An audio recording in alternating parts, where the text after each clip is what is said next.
So this is part 3 of looking at the federal grant application, or the request for proposals, or in this case they're calling it an FOA, Federal Opportunity Announcement. So we're back up a page or two where it says Evidence-Based and Effective Programs.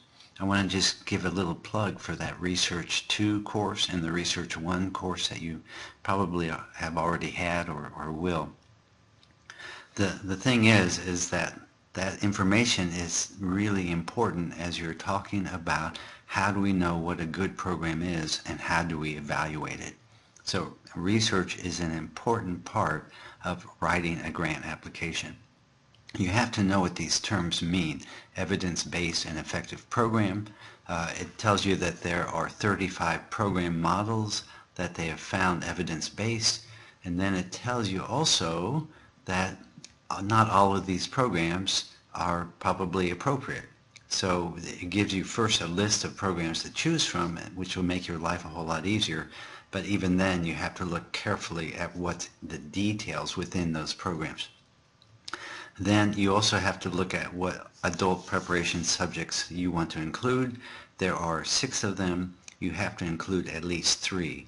So again, how do you know which ones of these are good? And here's information that they provide here at the bottom of this section. Then we move down to Fidelity and Adaptations, which is part of the whole situation with program evaluation. This course goes over the information there in the evaluation section. What do we mean by fidelity? What do we mean by adaptation? But again, it goes back to understanding what a good program is, which is covered in your Research 2 course. Here's information. Selecting an evidence-based program that fits. It's very good information there. It's a PDF. You can download it. Making adaptations, another PDF that is put together by the Federal Government Families and Youth Services Bureau. And lots of stuff. Now, obviously they want you to be medically accurate, which has been a problem with some of the abstinence-only based curricula. So that's why that's there. You have to provide access to healthcare and other services. And here are the performance measures that we'll be looking at. There are 3 categories of them: structure, cost, and support for program implementation, the participants' characteristics, and program attendance, reach, and dosage. Now, if you don't know what these words mean, then luckily they're covered in this course.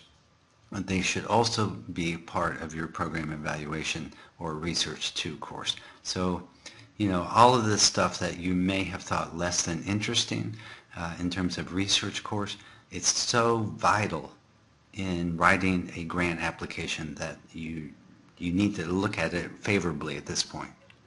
Speaking of evaluation, they have a federal evaluation, and it's across all the grantees, and if selected for federal evaluation, you must participate. So that's not really an option. Here are some other requirements. If you get the award, you have to have it going up and going within 3 months or 4 months, 120 days. So that's 4 months. So that's pretty quick that you have to get things going.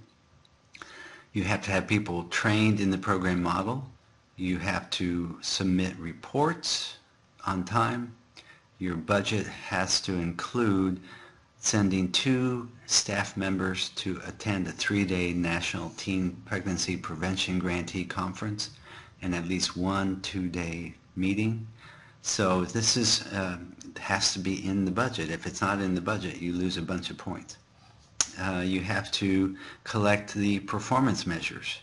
Okay, so we haven't even gotten that far into the RFP, but we understand now what some of the requirements are.